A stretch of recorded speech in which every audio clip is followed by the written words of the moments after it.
What's up, everybody? Welcome to another amazing episode of the Quotable Podcast. You know who we are, so I'm not going to bother introducing ourselves. This is one of my favorite Adam Sandler movies, and I guess it's because it's just him being him. Finally, he's not doing his shabbity-boo-boo, shabbity-boo. I have absolutely no idea what you're talking about. All right, well, let's get into it.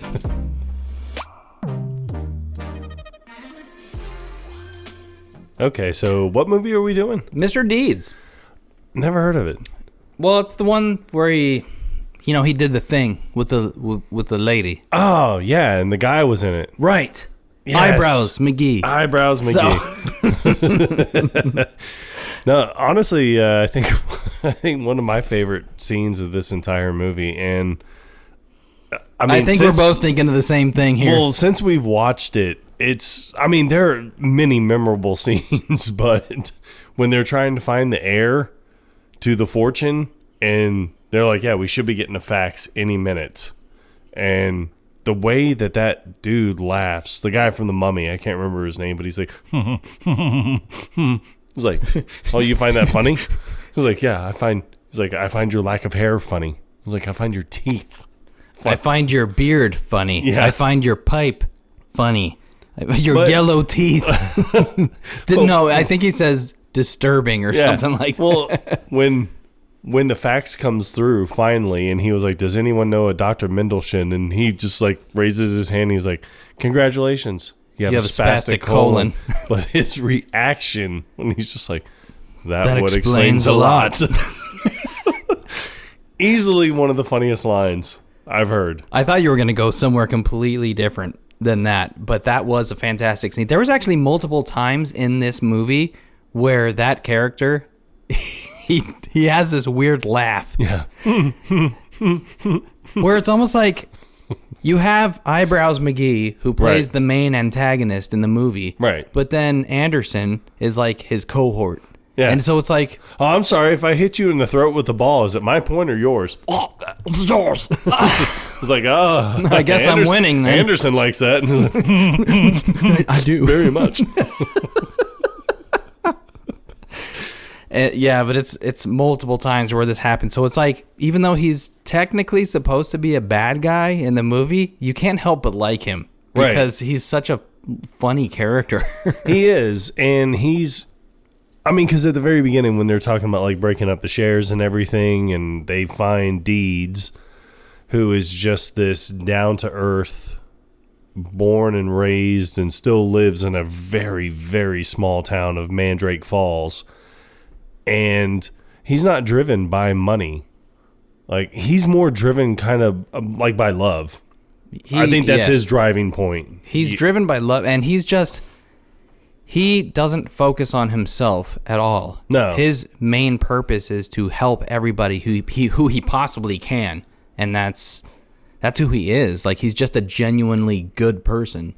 Yeah. And I think that's what makes this such a good movie, because it's not just Adam Sandler playing an obnoxious person. It's like him actually coming across as somebody who's just a genuinely good guy, and I feel like that's really part of himself. Like, it doesn't feel like it's really a stretch, No, yeah, with him, I kind of see him just being one of those genuine guys. I mean, if you look at him in the media, it's like every time you see him out and about, he's wearing just regular-ass clothes. Like, he's a multimillionaire, but he doesn't flaunt it. Right. And I think that just gives me even more respect for him. I think, I gained a tremendous amount of respect by listening to Brad Pitt when he interviewed Adam Sandler, and Adam Sandler, was in college, and it's the college story with Adam Sandler's professor, and he was taking film school or theater class or something,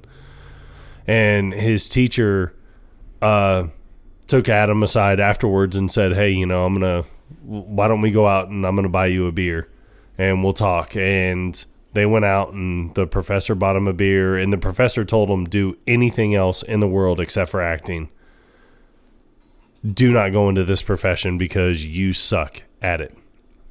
Well, he landed big parts, he got big movie roles, and he had friends out in New York and bumped into his college professor. introduced his college professor to all of his friends and said, "This is the only professor in my entire 4 years of college that ever bought me a beer." So, I mean, but wasn't a dick about it. Like, oh, look at me now. Like, ha ha ha. I'm worth, $400 million. Like, no, he looked at it as he's the only guy that ever bought me a beer. So I think that speaks to his character, and especially seeing him in this movie. He's nice. He's polite. It's very, like, it seems it's genuine. And you know what's really great about that story is you really have to take this into consideration. It's something that we can all relate to. It's not the people that suck up to us. It's not the people that butter us up and say, "Oh, you're doing fantastic. You're an amazing person." Yeah, because deep down you probably really suck. It's a possibility. Yeah.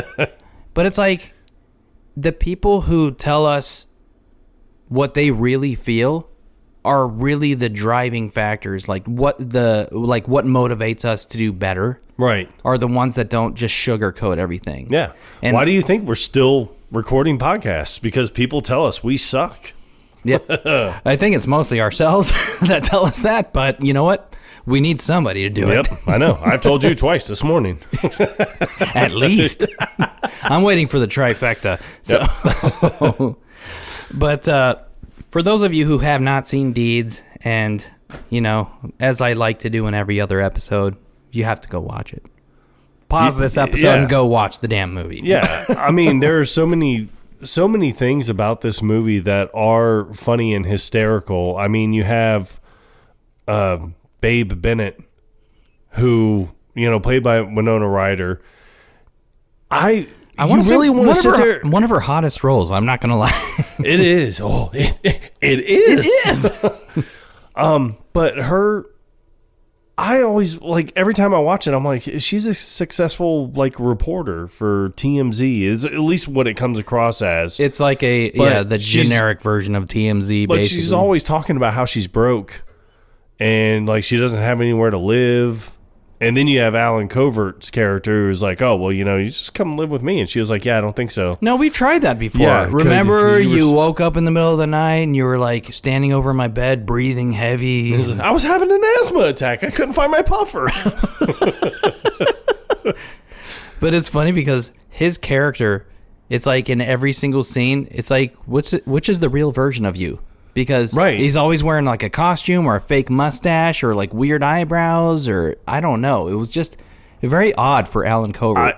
Well, the one thing that I thought was probably another great scene is when Babe is like, "Well, I need you to pretend to mug me," because she had found out that Deeds, his mom met his dad that way, or something along those lines. Yeah, like Deeds' dad, he basically like rescued his mom, and that stood out to him. So it's like he was hoping to meet the love of his life in a similar fashion. Like, right. So there was a damsel in distress, and like he gets to rescue her, and then they'd fall in love. Yeah. So she stages this. It was a very coordinated attack.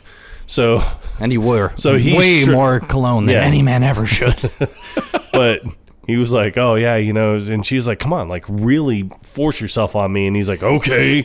And because like he wasn't really giving it his all when they first started. And she's like, "Oh my God, someone help!" So he runs over and he's like, "No, like molest me, come on." And he's like, "All right."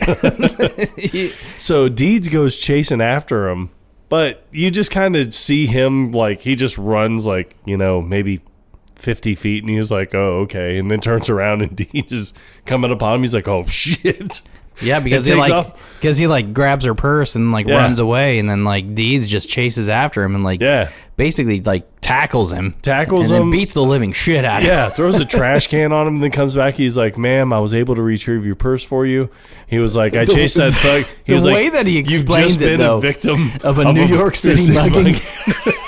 But he's saying it like all like monotone. Yeah, like, I'm sorry, ma'am. You've just been the victim of a New York City mugging. And she's like, and by a person who wore way more cologne than a man rightfully should. Here is your purse. I do like it when he's like, as I suspected, he was a coward and a weakling. He was. Yes. But, you know, for those of you who have not seen the movie, the whole premise is Adam Sandler's character, Deeds, whose first name is Longfellow, but he does not accept that whatsoever. His uncle dies while climbing Mount Everest. Right. He gets to the very top and then freezes to death. Yep. But, and they have to airlift him out. Oh, is that how old I am? He was like 89 or some crazy shit. He's like, those are just numbers. Numbers mean nothing to me. Puffy jacket man. The guy that played his uncle, I can't think of his name off the top of my head, but he is hysterical in this role. Just because he's, I don't give a shit, son. Like, I'm a billionaire. I don't care. And then they're like, well, we can't make it to the summit because there's a blizzard coming. And he's like, oh, please. This means nothing to me either. We're moving on. But the thing is, it's like he doesn't come across as nothing means things to him because he's rich. It's almost like he just wants to live his life. Yeah. He wants to enjoy every aspect of his life no matter what. I took it more as like, look, I'm old, probably getting ready to die. I'm going to live it up. So... fuck it. Fuck it. Yes. That's your answer for everything, old man. And that's what it should be. So you got Eyebrows McGee, and what the fuck is his name? Peter Gallagher. Peter Gallagher. Is his real name. Yes. And he is... he does a phenomenal job in this role. And he's really good at playing the asshole. He is. And I don't know if there's ever been a movie where he's not played the asshole. The only one I can think of that comes off to like right at the top of my head would be While You Were Sleeping with Bill Pullman and Sandra Bullock. Did he not play an asshole in that one? No, because he was in a coma for most of it. That makes sense. So he might have been an asshole. So who knows? He's only not an asshole when he's unconscious. Right. All right. That makes sense. Ipso facto. Beep, boop, boop. We're saying the same thing. I like the cast of characters that he lives with in his little small town, and I'm Mandrake Falls. Yes. That's where Adam Sandler's character lives. Deeds. The deeds. Doing the deeds. I like when the helicopter first shows up, and you got Peter Dante. Peter Dante is up there, and he's like, whoa! It's like, but he has that little toy. And he's like a toy airplane on a string where he's like spinning it over his head. Like, shoot it down. Yeah. And then they come up to him. He's like, hey, we're looking for Longfellow Deeds. He's like, I know Deeds. I don't know if that's his first name. It could be Greg. Yeah, it could be Greg. It's like, I could take you to Greg. I mean, he might know. I know somebody named Greg. You want me to take you to him? And you're like, no. So they take him to Deeds' Pizzeria, and they walk in, and they're like, oh, is Deeds here? And they're like, no, he's out on a delivery because the delivery guy called in sick. And then she looks at Peter Dante, and she's like, you don't look too sick. And he was like, oh, yeah. That's right. I was faking it. Yeah. And he was like, you guys tricked me into coming here. Touche. He's like, you played me like a fiddle. Touche. But his character is so weird because it's like every role prior to this, it's like he's the good looking guy, or he's in good shape. Like if you look at Grandma's Boy or whatever, he's butt ass naked, and he's like, he got ripped just for that role. And it's a movie that a lot of people haven't even heard of. But then there's like this one where he's probably still in decent shape, but they make him put on like a fat suit or something, or at least around the midsection to make him look like he's got like a beer gut or something. And there's the one part of the movie where Deeds has kind of fallen for Pam Dawson, which is her fake name. Yeah. And he's like, not right. And he's like putting his hands on his gut. Not right. That's what I do. I mean, when I sit at home and I feel wronged. Well, when I look down, that's why I start crying. And that explains a lot. Then you have Deeds who his whole main focus is Hallmark. he wants to write the perfect Hallmark card. And he's been trying and trying and trying. So I do enjoy the scene when they're getting ready to leave Mandrake Falls, and they were like, oh, how about a card? And then you have the sheriff in the back, and he was like, yeah, come on, read us a card before I got to get back to the station. And he was like, okay. And then, Eyebrows McGee's like, hey, we really need to talk to you. Like, you just inherited $40 billion from your dead uncle. And he was like, wow, that's something. He's like, but wait a minute. Wait a second. And he looks over at the cop, and he's like, You're not a cop.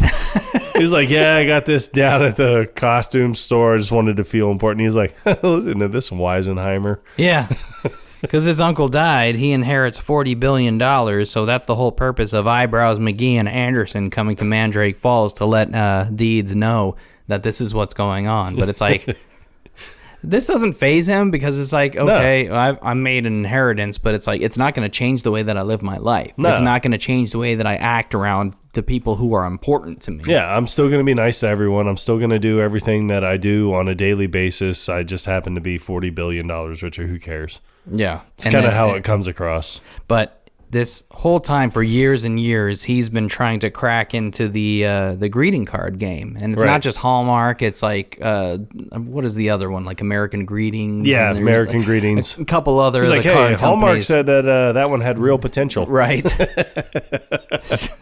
And I'm trying to remember one of the greeting cards, like, because he had them all hanging on the wall. Like whenever he presents them, it's like he puts his like own drawing. Like in crayon or colored pencil, and he hangs them on the wall in the restaurant so people can remember him. But like that's what he's known for in this little small town, and it's pretty cool. Like I appreciate that aspect, even though the cards are probably not something that you would see in real life. Right? They're pretty funny. I mean they are. I mean he does write the card for Pam. I'm trying to remember I remember one of them said something about. My life without you is like nothing, a butterless roll or something like that. But I think, honestly, one of my most quoted lines from this entire movie is, and I do say this quite often, but someone will talk and talk and talk. And I mean, I do comprehend what they say and everything, but then they'll just be like, what do you think? And I'm like, well, I'm sorry. All I heard was blah, blah, blah. I'm a dirty bitch. And I've used that many a time myself, honestly.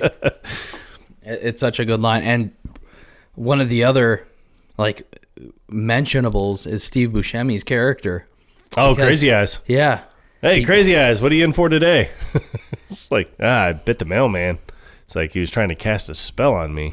He's just like, waving his hand. Like, I don't know. Like, maybe he was just waving. I don't know. Maybe he was just waving. But and I don't know if they did like CGI or if they put weird contacts in his eyes. I think it's probably more like a weird contact. But when he was just like, hey, Deeds, who are your friends?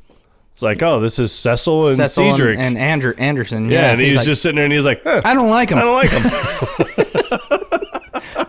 But his weird pizza combinations are what gets me. Was it like Oreo and bananas or something on the first one? So it's like, I think peanut butter and Oreo. And then one of the other ones is like something in bubble gum. I can't remember what the other one. But they were all gross combinations. But it's like the first time you see him, he's in jail for assaulting the mailman or whatever. Yeah, bit the mailman. And then the other time, I don't remember where the hell he was, but they were in like I want to say like one of those cabins that you put on like on top of a lake so you can do ice fishing. That's what it looked like. That sounds about right, yeah. Because, like, at the end of the movie, there was a scene where the lake is frozen on, or like a pond was frozen over the top, and that's what Pam Dawson falls in. Here comes the Blackfoot. Like, I know it's gross, just grab on. Which makes no sense. Yeah. If you have that bad of frostbite, your foot would no longer be connected. It was gross. But, I mean, it did make for funny things throughout the movie, because when he first starts talking to John Turturro's character, his butler or servant or whatever, and he's just like, oh, let me change your socks for you, and he's like, oh no, you don't want to get near these feet, especially my right one. He's like, yeah, no, because I can't remember what it was, like they fell into a lake or something, and he was like, yeah, and we couldn't get to the hospital in time. He's like, I got a severe case of frostbite. Wicked bad frostbite. Wicked bad frostbite. So he's like, oh, yeah. He's like, no, just stomp on it. And he's like, you can do whatever you want to it. So, he's like, do I really have to, sir? It's like, yeah, come on. It'll be fun. Yeah. It's almost just kind of more like I was waiting for him to be like, it'll amuse me. Right. Come on. You see, you're really helping me out here. And to be honest with you, John Turturro's character is probably one of my favorite in the entire movie. It's like, oh, yeah. From the very first time he meets him, it's like he sneaks up on him. Yeah. And it's like, whoa, you kind of just snuck up on me there. Like, that's what I do, sir. He's like, yes, I'm very sneaky, sir. And then like later on, he does it again, and he's like, whoa, he's snuck up on me again. Yeah, he's like, I am beginning to think you misunderestimate the sneakiness. I like the drinking fountain that's filled with Hawaiian punch. Oh yes. I mean, God, just to be that rich. Like, oh no, I have a water fountain in my bedroom installed. Be like, oh, really? Is it like, Evian or Aquafina? Be like, no, it's Hawaiian punch. It's like, holy shit, it's Hawaiian punch. He's like, whoa, your uncle adored Hawaiian punch. It's like, whoa, you snuck up on me again. I am here to assist you with your sock change. He's like, well, that's all right. I can get it myself. You can stand up. What was at the end when they're having the press conference and you see Eyebrows McGee, and every single time like the sneakiness happens, you always hear like, yes, and he's just there. So he's like, oh, and everybody has the same reaction. Jesus Christ! Like, so you have Eyebrows McGee up at the podium, and it's like, yeah, so we're bringing this to order. We're going to sell off the shares, and people are going to be like. He's like right behind him. He's like, this is a travesty. Mr. Blake would not stand for it. He's like, Jesus, where'd you come from? And he's like, I am very sneaky. And then he just disappears. Yeah, you hear he's gone. It's like, what the fuck? But he's up he's up in the booth, like in the Playboy booth or whatever, like it's like the Lincoln booth. Yeah. And so when Babe shows up and she has the journal is funny.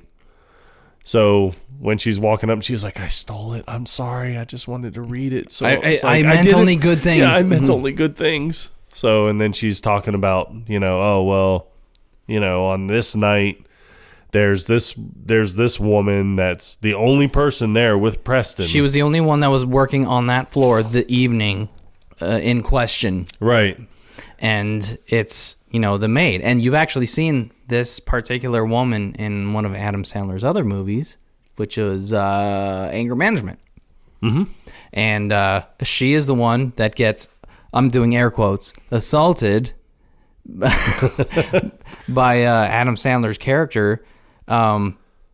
Basically, he gets into a fight with some people at this bar. There's a blind guy with the cane, and then she gets elbowed in the face, I think.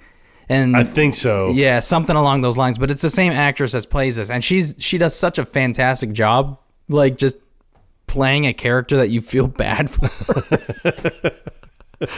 In this one, it's not like you feel bad for her. I mean, she dies giving childbirth to John Turturro's character, but this scene between her and Deeds' uncle is so fucking hysterical. Yeah.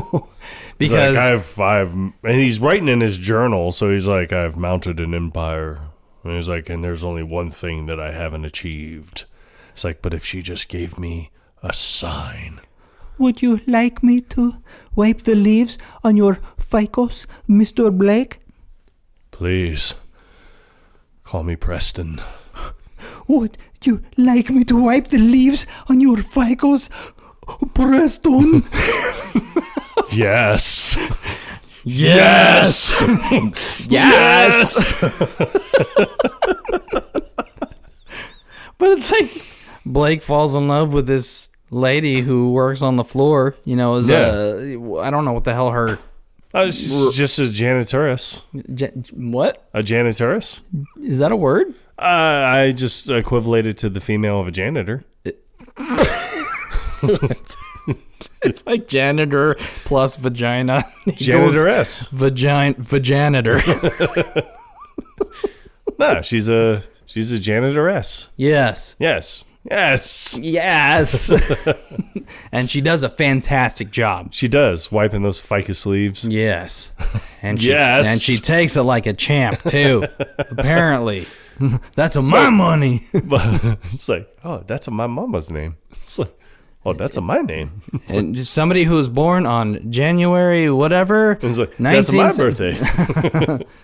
Who is the rightful inheritance of $40 billion. That's my money.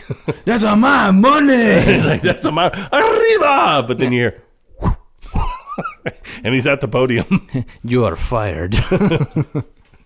He's like, oh, you are fired. You are definitely fired. But then you have the other guy, Anderson. Yeah. And he's like, I would like to stay on. And then if it's okay with you, I would like to stay on. And then he looks over at Deeds and he's like, yeah. He's like, all right. Okay, but you must let me assist you with your sock change. It's like, okay. There's a couple of other great scenes with Anderson. And the one that I really like is when they're still in Mandrake Falls. And after they leave the pizza place, Deeds is still doing a couple more deliveries. Before he goes to Crazy Eyes, there's 3 older women sitting on a bench, in front of the Kitty. store, the shop, and so he introduces Anderson and Cecil, right? No, Cedric. Cecil and Cedric are their names. Cecil is the Beardy McBearderton. Cecil is Beardy McBearderton, and then Cedric is Eyebrows McGee. What the fuck is his first name? Damn it. I think Cedric is his first name. I think it's Cedric Anderson. Cecil Anderson. Cecil Anderson, and then Cedric Eyebrows. I feel like Eyebrows Cedric. Yeah. That's it. Yep. So no, coin in it. So he delivers a pizza to the 3 ladies on the bench, and he's like, "Who are your friends, Deeds?" And it's like, this is Cedric, and this is Cecil. Pleasure to meet you, Cecil. Pleasure's like, all mine, kitty. Or should I just say, meow? He's like, keep it in your pants, Anderson.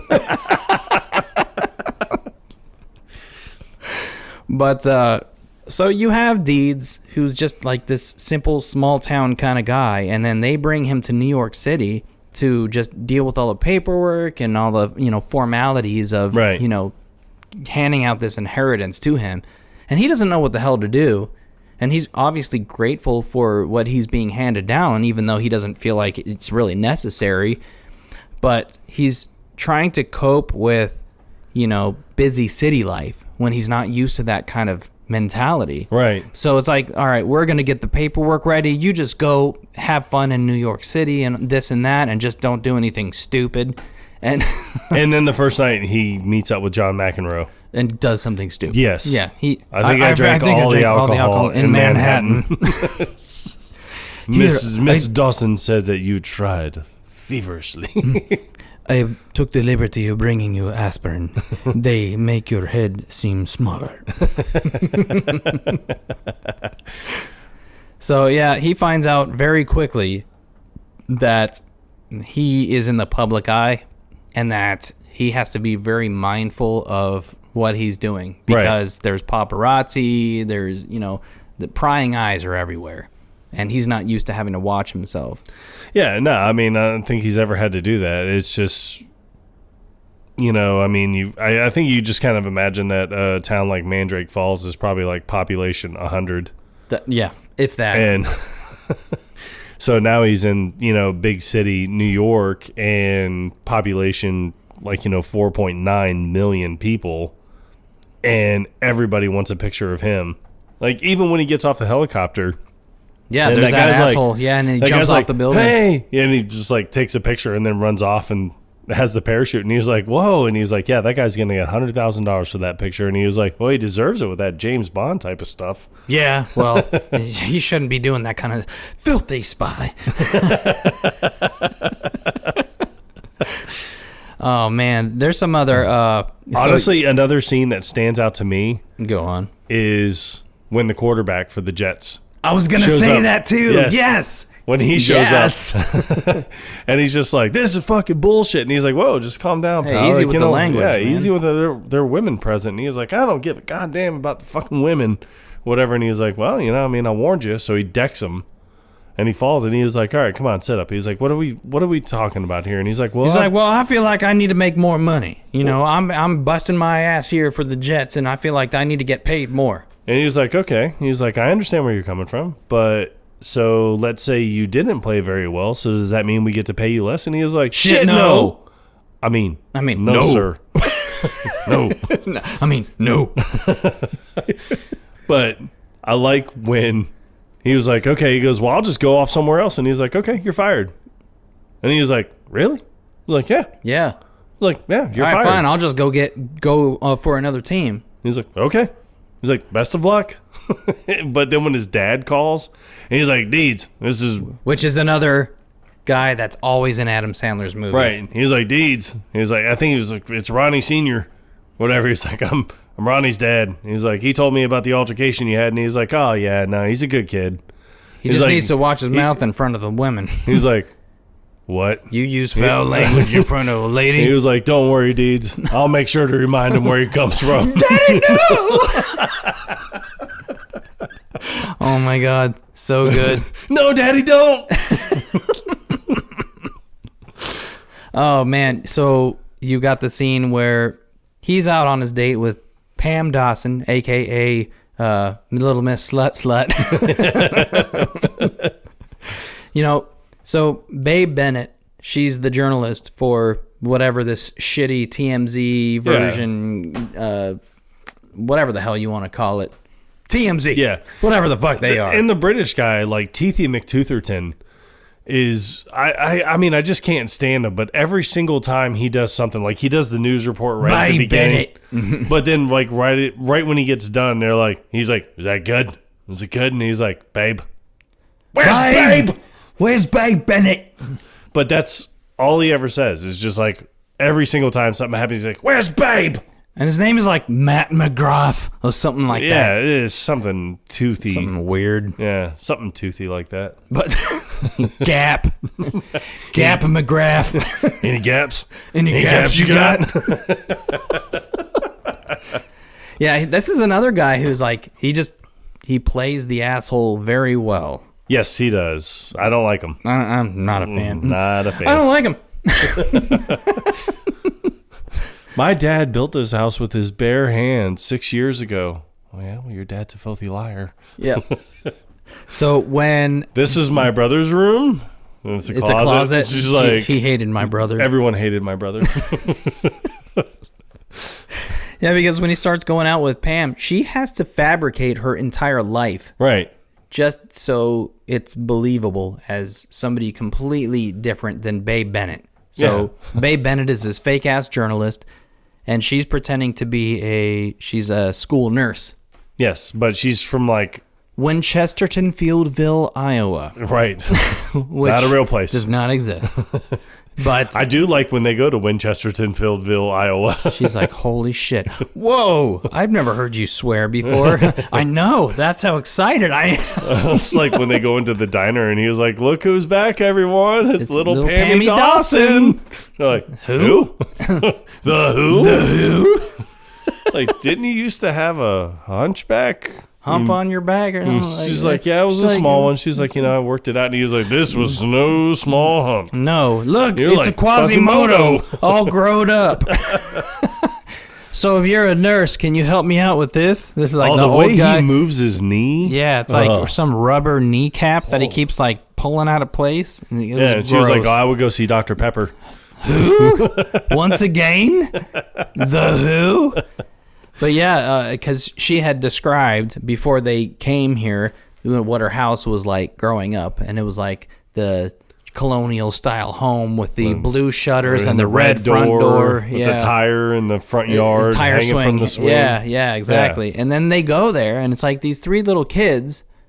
There's no adults anywhere. No. But they let them inside. Yeah. Oh, yeah, just come on in. She was like, this is the house I grew up in. Yeah. She was like, and this was the dining room where we dined Where every we night. had every meal. This is the bedrooms where we would sleep. Stupid. This was the couch that we would sit on. It's very generic. I know. It's like where we would have sits. It's so dumb. But yeah, just these three kids, and one of them is like really fucking weird looking. All of them are really weird looking. Well, yeah. Well, no, just the one, the little blonde-haired kid. He looks something's off. We had like soda pop bottle glasses on and everything, and it's just and he's like, hey, you didn't live here. My dad built this house, and we've lived here for 6 years. Yeah, I was like, well, your dad's full of shit. Yeah, your dad's a filthy liar. Yeah. But then the kid starts choking on his gum. Yeah. And she is able to like dislodge it, and she's like, oh my God, I saved his life. But before that even happens, she's like, oh, look, he's choking. We should probably leave. We should probably get out of here. It's like, but you're a nurse. You got to save him. But then she get it out of him. Clearly, she doesn't know what the hell she's doing. So she picks him up, and she just like eventually slams his head into the banister and knocks his tooth out. But then the gum flies out of his mouth. So she does save his life, but very painfully. Yep. She's like, oh my God, I saved his life. At what cost? Yeah. At what cost? My dignity. But because of who he is and that he comes from a small town and he's in New York City and, people are used to living a certain way and having a certain profile about them. Like, they find it very easy to make fun of him, in which, you immediately feel bad for him. The night that he's on his date with Pam, a.k.a. Little Miss Slut. Yeah. He's in that very fancy restaurant. The night where he goes and hangs out with John McEnroe. But everyone, like all those guys are like, oh, come over and sit with us. Yeah, the whole table of elites. Yeah, and when they're there, I thought that was funny because when he's leaving and he was like, you're lucky there's a lady present because if she wasn't here, he's like, I'd probably throw down a beating on all of you. And she's like, oh, I don't mind. I don't mind. He's like, oh, okay. Yeah, you got Mr. fucking opera singer guy. Yeah. I think I just shat myself. I'm trying to. The other scene is where I think they're still on the date. It's like so much shit happened in this one night where he's on that first date with Pam, quote unquote Pam, and then there's the fire. And he has to go help all those cats. Yeah. Save the kitties. Yeah. Oh, my kitties. It's like, all right, how many cats you got? 7. Holy shit. That's a lot of cats. I'm sorry for the language. It's okay. But it's like the TMZ fucking reporters is like they spin it around like he's throwing all of her cats out the window to kill them. Right. And it's like that's not even close to what happened. No, not even a little. He did throw him out the window, but onto volunteer fire chief, Mandrake Falls. What do we got here? Yep. Well, we got one lady that's refusing to come out because. Well, of her don't cats. Go in there. All right, whatever. You're gonna do it anyway, so fuck it. Yeah. So he climbs up at the stoplight, climbs up the side of the building into the burning fucking apartment where the lady's out, but she refuses to leave until the cats are safe. Right. And he gets all the cats out except there's one that's on fire underneath the fucking sofa. Yep. And it's like, oh no, Fluffy, or whatever the fuck its name was. But it's like he flings it by the tail out the window and into like somebody's holding a bucket of water outside. Right. How convenient. But I'm trying to think, any other standout moments for you? No, I mean, nothing really. Just everything, just like you were just saying, everything kind of just ties in together. So I don't know if that was their second date, third date, it's a gigantic or if it was the blur. first date. Yeah, it's like it was all together. But it seemed like every time they were together, they had fun. Well, eventually he finds out that it's all a sham, and then he obviously refuses to see her or have anything to do with her. Yeah, which leads to my favorite part because he goes back to Mandrake Falls, which he's like, oh, I need a ride to Normalville.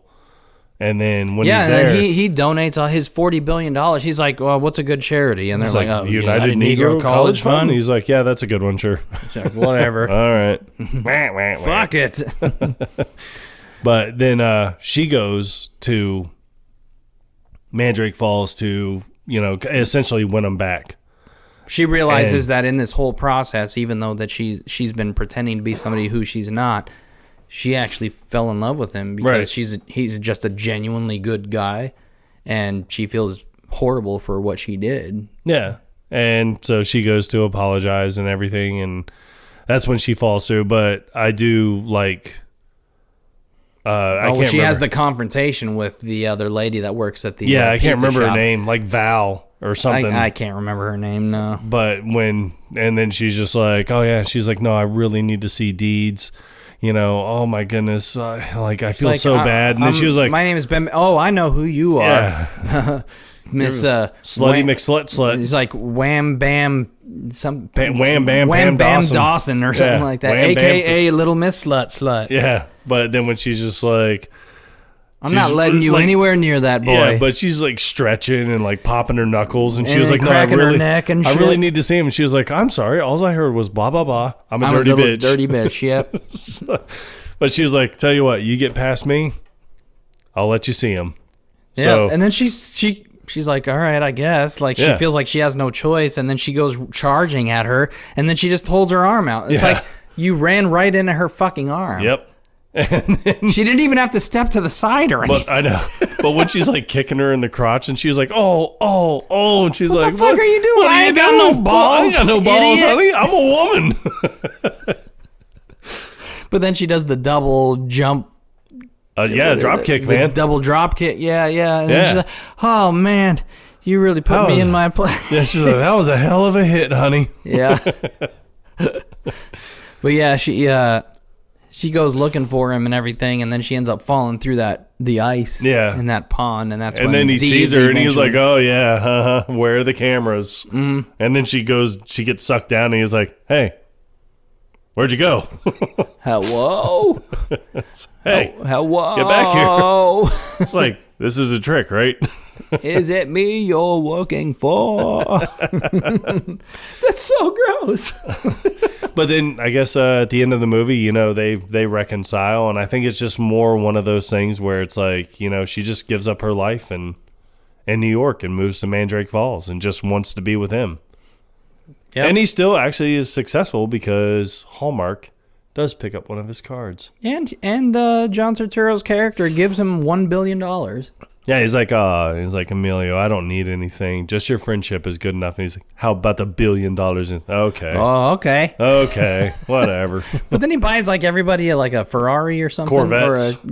Was it a Corvette? Yeah, and then Crazy Eyes. Yeah, Crazy Eyes just slams it right into a tree. Idiot. I'm okay. All right, couple other honorable mentions before we wrap this one up is when they're playing tennis. That's one of my favorite scenes. Yeah. He's playing tennis with Eyebrows McGee, and he's never played tennis before, so he doesn't understand the rules. And so he's like, no, I was under the impression that you'd played tennis before. He's like, no, this is my first time. And then, he's like, but my buddy Johnny McEnroe said it was easy. He said it was wicked easy. Everything's like wicked easy. Which leads me to believe that Mandrake Falls is in like Rhode Island or something, because it's like wicked. Yeah, probably. You never know. Yeah. But yeah, he's eventually, once he starts getting the hang of it, he starts just hitting Eyebrows with the tennis ball. And it's like, Cecil, you like that one, didn't you? It's like, yes. I did. Very much. I'm trying to remember the song that they sang when they were in the helicopter driving to New York after they pick him up. It's like was it Major Beatles Tom song to or ground control? Or was it I think it's a Beatles song. Is it Beatles or David Bowie? I always get the two confused. Shit. Even though they're nothing alike. Enough! I know it's Major Tom to ground control. He's like, okay, party pooper. All right, look it up.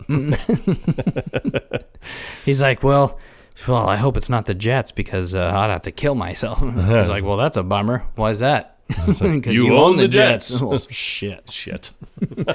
Pardon my language. Sorry, Daddy. Sorry, DG. But that's pretty much all I can think of. Yeah, that's all I got. All right. Well, that's good enough. Yeah. I mean, I think we've touched on multiple aspects. We like touching on stuff. That we do. Yes. Yes. Yes. And everything else we missed, guess what? You're just going to have to watch the movie. That's right. And tell us what we missed. Because that's just how we do. Yeah. All right. Well, that is Mr. Deeds, everybody. And we hope you enjoyed every single second of it. All of the seconds. Every of the seconds. All right, everyone. Until next time, Quotable Podcast out. No, Daddy, don't!